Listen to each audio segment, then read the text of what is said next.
Armée de kono. Bi mercredi ni obena octobre kalo tile 10 ani wɔɔrɔ san 2000 ani 24 bi ani Bougainville amna boroke sujet ba dama dɔ kan sujet min ni o tali kɛ kɛrɛnkɛrɛnnenya la les 5 colonels a yirala k'a fɔ ko o nominena ka kɛ généraux ye amna boroke o kan ani fɛn min ye armée a ye attaque dɔ déjouer archéologue amna kuma o kan ka thèse antenne ka o mise en jour kɛ ka sɔrɔ k'an ka babu ka a kun cɛ Niger fɛn min sira minnu bɛ yen nɔ ani monument minnu bɛ yen nɔ ni u tɔgɔ dalen bɛ français la Niger fana ye olu bɛɛ lajɛlen tɔgɔ ka o falen ani kɔrɔbugu an bɛna baro kɛ o kan yani an bɛ don an ka babu kɔnɔna na an bɛ kuma di Bugu ma a ka foli kɛ an lajɛbagaw ye an ka sɔrɔ ka tɛmɛ ni babu ye Bugu i salamalekun. N b'aw bɛɛ fo. Nisɔn di bi kosɛbɛ yɛrɛ. Non nisɔn ka di bi kojugu. Parler no kosɛbɛ yɛrɛ. Non parler tɛ sa n ko n bɛna saga de faga sisan. Ok. N bɛna saga de da ka taa saga don furu la bi invitation bɛ BMD Media la. Problème t'a la an yɛrɛ bɛ yan di. Bɛɛ ka na saga de bɛ an bolo yan. Ni baara minnu kɛra nomination min kɛra an bɛna saga de faga n bɛ tila ka a fɔ n ka nangologo ye sisan n ka nangologo u bɛ taa saga ta furu la ka na n'a ye nin bɛ diyaw ye bi dɛ nangologo yɔrɔ content don bi vraiment n bɛ bɛɛ fo bi ye anw nisɔndiya don ye bi de ye anw kuma don ye bi de ye anw kunkɔrɔta don ye bi de a yirala k'a fɔ ko armée bɛ fa la armée bɛ ba la ŋunuŋunukan fɛn fɛn bɛ yen k'a bɛɛ ye fu bi de an bɛ foli lase an ka cɛbaw ma ka son excellence colonel Assimi Goïta a n'a ɲɔgɔnna bɛɛ k'u bɛɛ fo le chef d'état-major le ministre de la défense ka foli las'a ma le chef d'état-major k'a fo nin kɛnɛ kan dan tɛ foli min na ka aw yɛrɛ fo média fɛn fɛn bɛ yan aw ka ca n tɛna se ka bɛɛ ta tɔgɔ ma médiaw ka ca kana an ka nin wagati duman in dilan ɲɔgɔn fɛ fɛn dɔw bɛ fɛn in kɔnɔna la n bɛna n da don la k'olu ɲɛfɔ ka foli lase aw bɛɛ ma o la ka kuma lasegin aw ma ka ɲini maliyɛn bɛɛ fɛ bɛɛ ka video ninnu partager bi nisɔndiya don quoi. Ok Bubu o bɛ an bila ka don an ka babu kɔnɔna na teliya la a yirala k'a fɔ ko an ka les 5 colonels ko u nommena ka kɛ généraux ye a kuma cayalen don kosɛbɛ yala ko jumɛn de bɛ kuma in kɔnɔ a différence jumɛn de bɛ u ni ɲɔgɔn cɛ. I ye question ba de poser n kun k'a fɔ barika da Ala ye bi bɛɛ ni kelenya bɛ armée kɔnɔ n'i ye nomination in lajɛ mɔgɔw ɲɛ bɛ nomination in na fɛn dɔ bɛ nomination in kɔnɔ ɲɛ t'o la quoi o de bɛ fɛn wɛrɛ bɛ nomination in kɔnɔ min honneur ka bon ni fɛn bɛɛ ye et puis min qui est très très significatif et qui montre à suffisance que an ka armée bɛɛ ni kelenya de b'an ni ɲɔgɔn cɛ nomination min kelen filɛ à titre exceptionnel n'a ye nomination in lajɛ a fɔlɔ-fɔlɔ o ye son excellence colonel Assimi Goïta lui il est proposé au grade de général d'armée à titre exceptionnel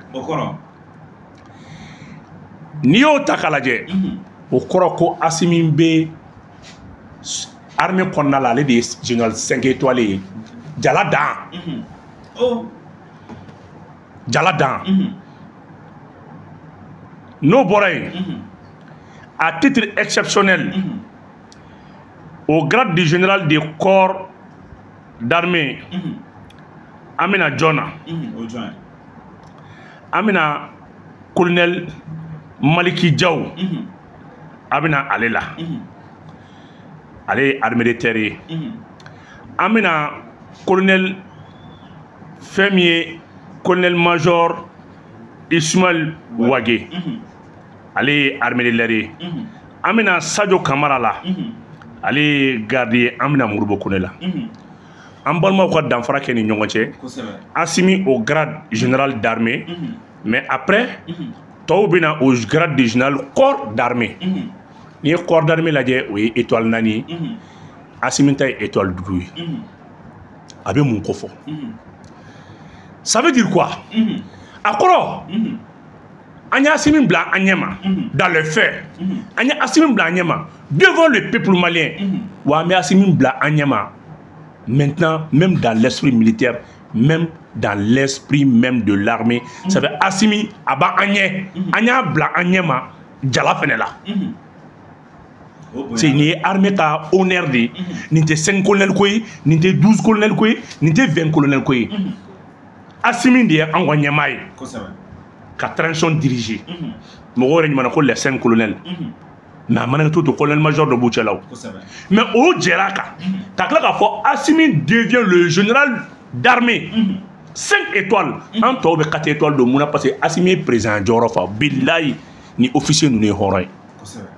n'o tɛ u b'a fɔ an bɛɛ de ko kɛ ɲɔgɔn fɛ i m'anw san n'anw ye mais e ye président jɔyɔrɔ ta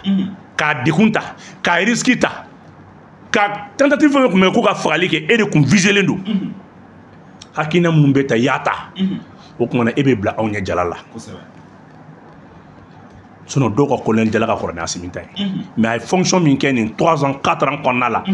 u y'a dɔn a ye donc ce veut dire les 4 autres olu kɛra général de corps d'armée voilà le général de corps d'armée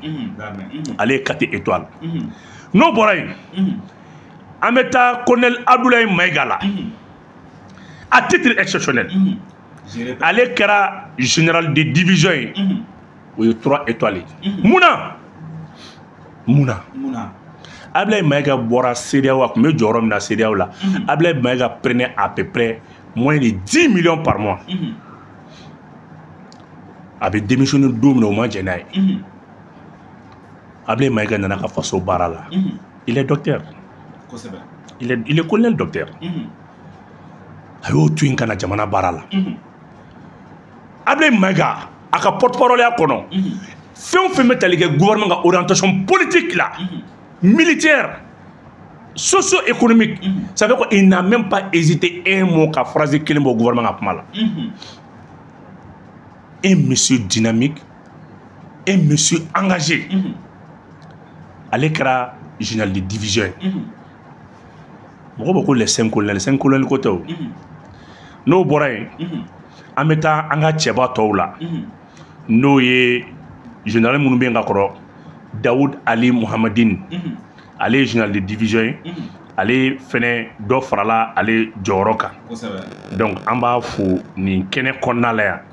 dan tɛ foli min na olu kɛra général de division ye fɛn min ye Abdourahmane Babi armée de terre ale fɛnɛ kɛra général de division ye ale kun ye général de brigade ye fɛn min ye Abdoulaye Cissé armée de terre ale fɛnɛ kun ye général de brigade ye ale kɛra général de division ye fo ka n'a bila Moussa Moriba Traoré la ale fɛnɛ kɛra ale kun bɛ transmission kunna télécommunication ale fɛnɛ kɛra général ye cɛba ale fɛnɛ kɛra général de division ye cɛba jumɛn kɛra général de division ye tugun général de division Keba Sangare Pankase Sangare denkɛ ale de kɔrɔkɛ Keba Sangare de kɔrɔkɛ sara a kun bɛ char de boli blindé Keba ye cɛ ye Buguni gouverneur kɔrɔ ale de chef d'état-major adjoint ye ale de adjoint ye u fa fɛnɛ kun ye général de donc ale fɛnɛ kɛra général de division ye n'i ye nin nomination in jateminɛ munna nin kɛra mɔgɔw bɛna ɲininkali kɛ ko munna nin kɛra an bɛ segin an bɛ taa 1968 u k'a fɔ an ye à titre exceptionnel Musa ye jala joli don mais min ye ne tɔɔrɔ nin nomination kɔnɔ munna o ma kɛ première classe fɛnɛ ye non seulement on les a promis généraux mais après ne tun bɛ fɛ k'u kɛ première classe parce que Musa Traoré y'a ka première classe don ayant le grade général déjà Musa kelen ka général jala don tuma min na Musa y'a ka première classe fêté i bɛ officier caman ye généraliw don i bɛ officier caman ye jala b'u la mais première classe tɛ dɛ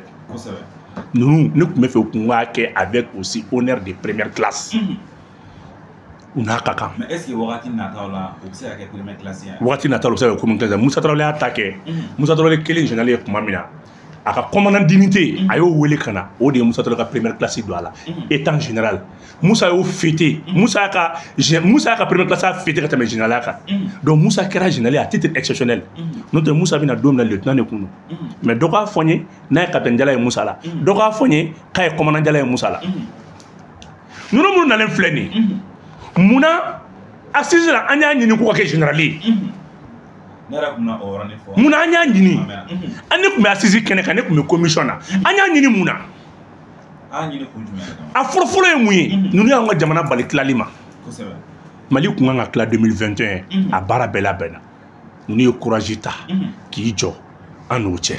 u b'a ta don min na tubabu ye proposition k'u ye u bɛ to fanga la u bɛ amnistie d'u ma u bɛ kila ka élection ka 5 ans d'u ma k'u to fanga la u ka maliyɛnw janfa ils n'ont pas voulu ils n'ont jamais voulu ko bɛɛ kɛra ka ni mɔgɔ 5 fara fɔlɔ u ma se ko bɛɛ kɛra ka armée fara u ma se u y'u jɔ u jɔyɔrɔ la dugu 1000 ani dugu 800 o de k'u minɛlen don ninnu ye dugu 1000 ani 700 ani dɔɔni u y'o libéré tɔ tora damadɔni ye n'i ye armée ta k'a lajɛ pourquoi sɔrɔsiw sɔnna k'a fɔ a ye fɛn di ninnu ma nin mun ka kan n'i ko char président Baden ye char san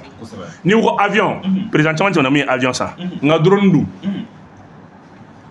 le premier président à avoir acheté des drones au compte de son armée a fɔlɔ kɛra Assimi Goïta de du jamais vu Mali kabini Ala ka Mali da Mali ka drone sɔrɔ a kɛra Assimi tile fɛn bɛɛ Assimi kunna général d'armée a n'a ka kan 5 étoiles a n'a ka kan filanan ye mun ye bibi in na en une année l'armée a fait 797 sorties au cours duquel l'armée a neutralisé 1800 terroristes. Ça c'est le premier point. Deuxième point, l'armée malienne, les femmes, ils ont récupéré 72 000 km² en moins de 1 mois. Kabo Ber, Kana Djoura, Kabo Bamba, Kabo La, Kana Yele, Kata Agelok, Kabo Agelok, Kata Kidal, Kabo Kidal, Kana Inafrak, Kabo Inafrak, Kani Yoro Bemine, en un mot, 12 ans d'occupation. Nous nous avons amené Kada Auma. Donc, Ibn Mounié, à Taïka Hadje, les radars des dernières générations, les avions de combat, les chasseurs multirôles, les systèmes de défense, aérienne, les S3 fou, Kadam SN S2 là, au Tchamaï, au Laksama, les obis, les bombes, les comment je s'appelle là, les missiles balistiques, les missiles supersoniques, les missiles de longue portée. Bien en même bon, ni en bon, il t'en sort. Quel est le fait de moi? Il peut me bon, c'est qui bon. Mais en bon, ni en bon, il t'en sort. Oui, aurait quoi. Ni infanterie ta kaladje, ni borla kana cavalerie là, ni borla kana blindé là. BTR Gansan, BTR mima en bolobi, on est à peu près à 400 BTR. BTR de Béboulé, ko Bravamaya transporteur, les blindés qui transportent les fantassins. Oui, Richikai. Avec forme ko blindé. Maronia famille, allez blindé mouni, blindé mouni talike, ou bien tchauta, ou bien quelques moments difficiles là, au lieu d'équiper nous avec 3 mitrailleurs. Avec les véhicules amphibies, n'a pas dit ma armée qu'on a un véhicule amphibie est un véhicule encore non seulement avec le doulo sans faire, mais aussi avec le djila. Beter nous dit, au beter nous dit nyama, il veut faire bien nyama, on blaba yuza, on blaba yuza. O de b'a ɲama ni donna ji la a bɛ yɛlɛma a bɛ kɛ jɛgɛ ye a bɛ kɛ i y'a faamuya b'a la a bɛ kɛ bateau ye a bɛ kaman bɔ donc n'a donna ji la n'a ye kaman bɔ o la i b'a ka fɔ worobinɛ dɔ b'a duguma la o bɛ dayɛlɛ dɔrɔn ji min bɛ don a kɔnɔ o bɛ bɔ o ye mobili kelen ji fɛ mobili kɛra bateau ye o de ye taa da terroristes kan Lac de Beau kɔnɔna la parce que u tun bɛ boli ka jigin ji la plus de 400 véhicules de ce genre a bɛ fɔ o de ma ko des véhicules amphibies. Ok, maintenant nous connaissons. Blindé Klinglemi avec les Chinois, où il y a un contrat 9500 blindés de dernière génération. Aïe, autant que ça a des politiciens clés là, Marguerite Tifon B7 B6 et B7, autant qu'on voit. On a ouati blindé chi ti son ko carton parce que le regret quand c'est un 4 tonnes ou sera il est génété fin bec bibina ni on cavalerie ta kalaje fait no ba on bloco Terminator c'est un véhicule qui est composé de 16 pneus qui est équipé encore de 155 mitrailleuses qui peut lancer des missiles et des bombes à la fois à quel réservoir nan de bala et réservoir nani au débat oui il y a un véhicule encore qu'on appelle tonnerre tonnerre ben en boulot au tonnerre t'es allez dans le bouchira n'a sur 100 fini il peut provoquer la pluie Allahu Akbar allez coucher quand tu sais qui joue là aïta Aïta Biarata armée là, ou bien à Timna, armée de terre était 21 régiments, mais bien avec colonel Assimi Goïta, on est à 23 régiments. Il dit qu'il doit tout dire, sur la souveraineté à Doko Mouanana. Sur la souveraineté à Doko Mouanana. C'est la raison pour laquelle il mérite ses grades. Gradi ma douma ko coup d'état ou bien faire no hôtel. Jamanadenw an y'a laɲini. Mais k'u bila ɲɔgɔn ye tan. K'a kɛ 5 étoiles colonel Assimi Goïta o bɔra armée la. Nin bɛ armée ka keleya yira, nin bɛ armée ka danaya yira. Nin bɛ armée ka reconnaissance yira envers ces gens-là. Sɔrɔsiw don dɛ. Mais ni min ye min kɛ don min na o ka f'u ye. O de y'a to Assimi est proposé au grade de général d'armée. 5 étoiles. Mɔgɔ ko général mun don. Kamankun falen lolo de la. Ngorota lolo, sangorota lolo, kunawolo lolo, lolo ninje, kabi kuna lolo kujan, lolo mimbe sangorota kofo, lolo mimbe kunawolo kofo, lolo mimbe monter en puissance kofo, mana lolo te. C'est bien, ils sont déjà doués ça. Ni ça kanga faka ça, ni fait me ben kofo ni do. Donc, oui Mali tanga fin chamama. Wa jala min boulani. Au promotionnel Tchangam bien mieux généraux. Malgré déjà au promotionnel Bari mieux généraux. Mais ils n'ont jamais voulu. Ils ont servi les Maliens d'abord. Maliens ont baissé car qu'on a voulu sortir. Tout mina au lieu de tafolo. Ni Maliens ont boré au lubena. Sinon ils ont nommé combien de généraux? Plusieurs. Mais au madame nous là. Mais où y a que folo? Moi ni c'est moi c'est qui Walimando fika do Walimando. Ni ye mɔgɔ waliɲuman dɔn mɔgɔw b'i waliɲuman dɔn donc u ye sɔrɔsi minnu waliɲuman dɔn olu y'a dɔn bi k'a fɔ ninnu ni fɛn dɔ ka kan mɔgɔw bɛ armée kɔnɔ olu donna ninnu ɲɛ siɲɛ joli u ye ninnu former olu b'a dɔn armée tun bɛ cogo min na bi a bɛ cogo jumɛn quand tu prends les avions de transport des troupes aujourd'hui an bɛ yɔrɔ jumɛn mun na fɔlɔ fɔlɔ Ukrainiens de tun b'an ka avion boli Ukrainiens mais bi combien de jeunes officiers des capitaines migi minnu bɛ boli Maliens de don Migi Benani Mamadou Moussa Boukuna.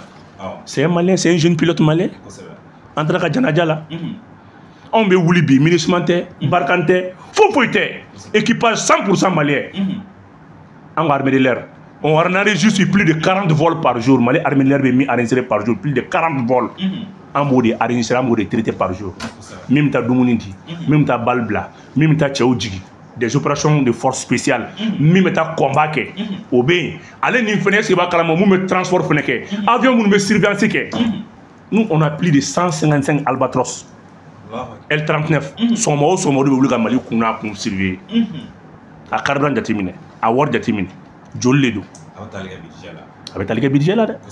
Mɔgɔ min y'an to embargo kɔnɔ ka nin bɛɛ kɛ k'an to an ni tubabuw tigɛ to ɲɔgɔn bolo ka nin bɛɛ kɛ k'a sɔrɔ fɛn t'an bolo ka nin bɛɛ kɛ bon n'u kuma jala in dun yɛrɛ ma an tun b'a fɔ ko mana a ye baara min kɛ aw sigara de yan an tun b'a fɔ bila a ye min kɛ parce que n'i ye ko ye k'i to yɔrɔ min na ka tila k'a bila k'i to yɔrɔ kelen na i ma fɛn kɛ o i ma fɛn kɛ o e bɛ se ka na cogo di ka jamana bɔ nin degun kɔnɔ ka jamana bali tilali ma ka jamana sankɔrɔta ka partenaires ɲumanw ɲini ka na ni AEC ka na ni digitalisation ye de l'administration ka transfert la wuli ka commerce la wuli ka eja bɔra baarakɛyɔrɔ binnaw la wuli ka siraw bɔ ka tila tugun est ce que b'a dɔn ka tila o kɛra la k'i to jala min na tila k'o jala kelen tu la la libération même du Grand Nord ça c'est un atout donc i tɛ se k'o kɛ ka sɔrɔ e ye colonel major ye e ye colonel ye k'e bɛna tila ka na fɔ ne ma ten k'e y'o jala kelen ye non o kɔrɔ yɛrɛ ma jɛ n'i ka baara kelen ye donc an y'a d'u ma an de ka jamanadenw ka laɲini don nka k'u classé ta u ni ɲɔgɔn cɛ armée y'o kɛ mais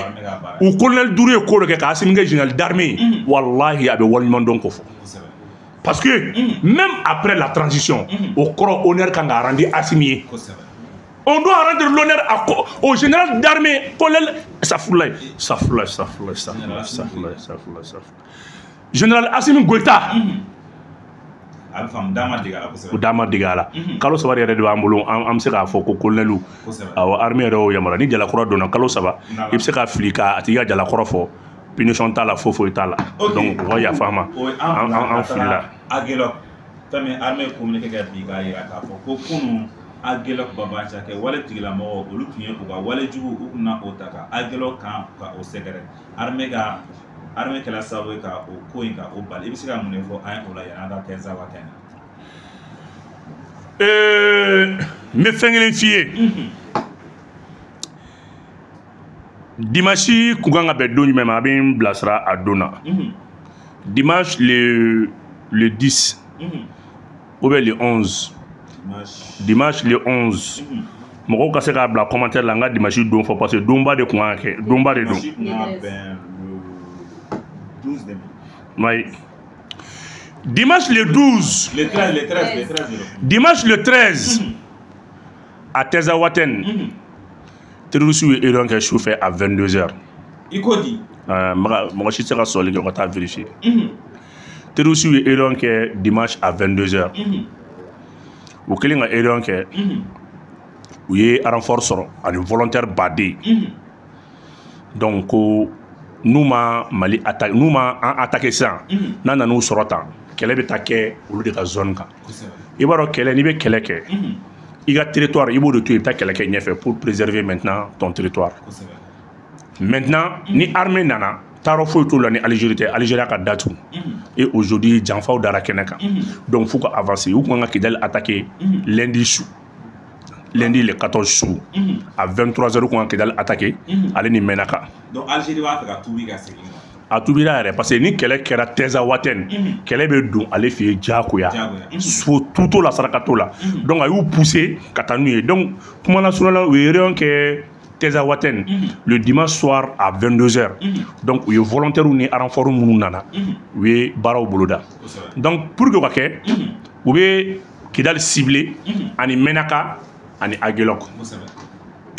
pour ce faire u ka indicateurs minnu bɛ yen u y'olu placer donc u y'an attaqué à peu près à u y'an attaqué ni jamakulu min a ka ca ni mobili 300 400 an kun kan ça veut dire k'u kun bɛna nin de kɛ o la France 24 ni RFI b'a fɔ wa aw ka taa Tezawaten aw ma Tezawaten tɛ dɛ u taara aw ta Kidali yɛrɛ ala ka barika don ni sɔrɔsi ninnu na koyi. Au même moment, le lundi à 14h, les drones maliens, ils ont tué plus de 67 terroristes. À véhicule fin on devrait être attaqué le lundi soir. De sûr. Mais nous, ça veut il n'est plus que armée de opération de armée de est-ce que va ça veut dire opération de Bali. Plus de 67 morts. An y'a bɛɛ halaki k'a bɛɛ bila donc mɔgɔ min y'o kɛ i bɛ ka communiqué min kalan nin k'a finna bi u yɛrɛ kɛra an ye dadigi ko la u yɛrɛ kɛra wa an bɛ min fɔ maliyɛnw ye wagati kunkurunin ko don il y a de localisés il y a de Bébert il y a Agali a ye kan attaqué les 10 ala y'a kɛ a ka mɔgɔw tora la a ka baradura min bɛ yen n'o ye Akasa ye an y'ale nin diɲɛ fara Aliza Bouya an y'ale nin diɲɛ fara tɔtɔra ya Agali a bɛ Bɛr inshallah maliyɛnw kan kɔnɔ ni jalakura min donnen filɛ nin ye Asimi ka jalakura terroriste fɔlɔ min n'a b'a su bɔ o bɛ kɛ ya de ye ayi n ko mɔgɔw ye min kɛ Asimi ka 5 étoiles i b'a kalama ko a ma fɛn kɛ a bɛ terroriste 5 faga an ye a bɛ ya de faga a bɛ Amadu Kunfa faga a bɛ o kumana fɛn min Fadi Alimamudu a b'o faga a bɛ Ag Buhada a b'o faga Ahmed Ag Alfaraka a b'o faga les 5 a b'a hakili to nin bɛɛ jala kelen nin bɛɛ lolo nin kelen kelen de a b'aw si a b'a lajɛ parce que a ye ko de da cɛ ma bi i b'a dɔn ni jala dɔ bɛ yen n'a tile tɛ se ka ko dɔ kɛ quoi plusieurs fois étant présent Asimi coordonne les opérations ni cɛ si tɛ min tɛ terrain sanfɛ comme permissionnaire plusieurs fois n'i y'a ye jiko ni sirako ni fɛn ninnu Asimi da t'olu la fɔlɔ a bɛ ka fɛn dɔ de gérer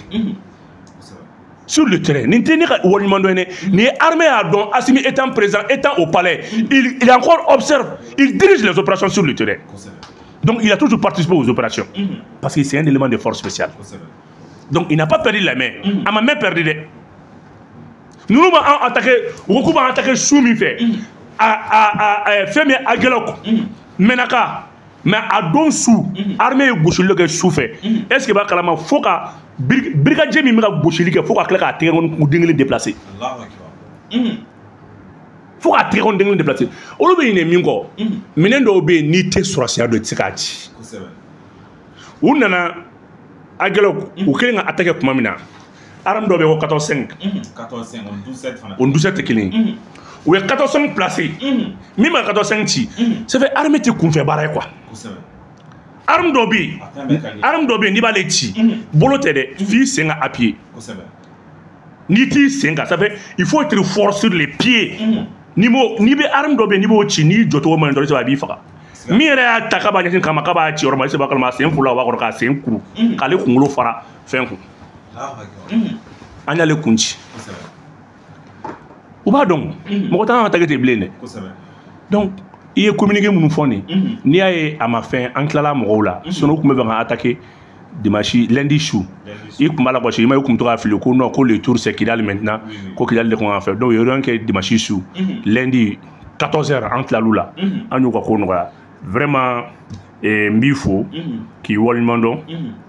vraiment k'a fina alhamdulilayi Teza Waten ani ni Jalakura ye u bɛ taa ɲɔgɔn fɛ la libération totale de Teza Waten ani ni Jalakura ye voilà ne ko Bubu Teza Waten a kuma cayalen don bi dɔw ko ko armée tɛ ka communiqué kɛ Teza Waten kan ko mun de bɛ Teza Waten mun na terroriste yɛrɛ ma communiqué kɛ Teza Waten kan aw bɛ fɛ armée de ka communiqué kɛ voilà anw tilala o parce que à chaque fois mɔgɔ bɛ ɲinɛ min kɔ armée ye fɛn dɔ de bila en place ko campagne aérienne n bɛ layidu da aw ma ko jan tɛ quoi terroriste ka position ma fɔ an de b'an ka position fɔ donc ko jan tɛ wagati kunkurunin an donna Kidali cogo min na yɔrɔ i bɔr'o kalama an ma don Kidali dugu ma o force spéciale jiginna yɔrɔ min dɔ ka kan minɛ su fɛ ka mɔgɔ bɛɛ faga k'a ban dugu jɛ an ye drapeau kɔrɔta bon Teza Waten bɛ kɛ ten i t'a mɛn a baara kɛ yan nɔ tɛ y avait des forces invisibles éléments invisibles de bɛ yen wagati jan yɛrɛ tɛ surtout nin promotion kura minnu kɛlen filɛ nin ni Ala sɔnna ma an bɛna o kibaruyaw di an nisɔndiyalen don bi ninnu ka jalakura ko de la vraiment mɔgɔw k'a dɔn ko généraliw dɔrɔn tɛ dɛ u ye général de corps d'armée de don corps d'armée de don ani général d'armée de don donc Ablaye Maïga ale de kɛra général de division ye n'o tɛ fɛn min ye colonel fɛn min ye Maliki Diaw ye ale kɛra général corps d'armée ye fɛn min ye Modibo Kone ale kɛra général corps d'armée ye fɛn min ye fɛn Ismaël Wage ale kɛra général corps d'armée ye Assimi Goïta ale kɛra général d'armée ye Ablaye Maïga ale kɛra général de division ye donc colonel minnu ye jɔyɔrɔ sɔrɔ o de ye nin an b'i fo k'i waleɲuman dɔn dan tɛ foli min an bila ka taa hali bi babu laban na an taa Niger o y'an ka babu laban a yirala k'a fɔ ko sira minnu bɛ yen nɔ ani monument minnu tɔgɔ kun dalen don français ka cɛbaw la français ka yɔrɔ la ko Niger o ye olu bɛɛ lajɛlen tɔgɔ falen i bɛ se ka mun de fɔ an ye o la kuncɛ kuma na tɔgɔ tɔgɔ dalen don Faransi la Niger y'a bɛɛ falen AES bɛɛ de bɛna taa falen Mali ni Burkina fana bɛ ka taa labɛn an ka cɛba dɔw de ye baara k'a ɲɛ bi bi in na an ɲɛ bɛ carré dɔw la ko Iri 14 juillet ni fɛn ni kiriti ka taa nin tɔgɔ bɛ yɔrɔ min na a bɛɛ bɛna falen an bɛna a bɛɛ falen ka dɔw da cɛba la ka dɔw da Babemba la ka dɔw da Amadu Diko na ka dɔw da i y'a faamuya b'a la fɛn Maraba Kasim na ka dɔw da est-ce que b'a kalama fɛn min ye Filabo Sissoco la minnu ye baaraba kɛ Mali la a sera an k'olu tɔgɔ da ten sa tubabu minnu ye an faw faga k'an baw faga n'u y'an ka yɔrɔ kɛ kaburudon ye hali bi an ka yɔrɔ tɔgɔ dalen b'olu de la o banna donc président baara la Niger ni Burkina b'u ta baara la u bɛ ka personnalités de fara ɲɔgɔn kan mɔgɔba minnu kɔntɔ ka da parce que n'a baara bɛ kɛ fo région bɛɛ ka fɛn de bila ka na personnage de bila ka na bɛɛ b'i ka mɔgɔba de tɔgɔ bila ka na parce que n'i b'a kɛ Bamakɔ dɔrɔn tɛ u ka monument tɔgɔ dalen bɛ fan o fan i tɛ se ka k'a baara ɲuman dugutigiw consulter parce que mɔgɔbaw de tɛmɛna a dɔw ye dugutigiw ye a dɔw ye alimamiw ye a dɔw ye fɛnba tigi wɛrɛw ye tugun donc n'i bɛ tɔgɔda in kɛ i jija k'i ka mɔgɔbaw i ka notables consulter dugu n'o tɛ i bɛ erreur kɛ donc Modibo Keyita ta kɔfɛ fɛn caman bɛ yen olu tɔgɔ kan ka an ka mɔgɔbaw tɔgɔ kan ka da fɛn caman na Niger ye min kɛ k'a fɔ a ye ko bravo ko félicitations an b'a fɔ a ye Temira ale bɛ nin baro kun cɛ tew la te maaw ka taa Temira san k'u da la kun an b'aw fo ka waleɲuman dɔn dan tɛ foli min na k'a fɔ ma ko ka aw bɛn waati wɛrɛ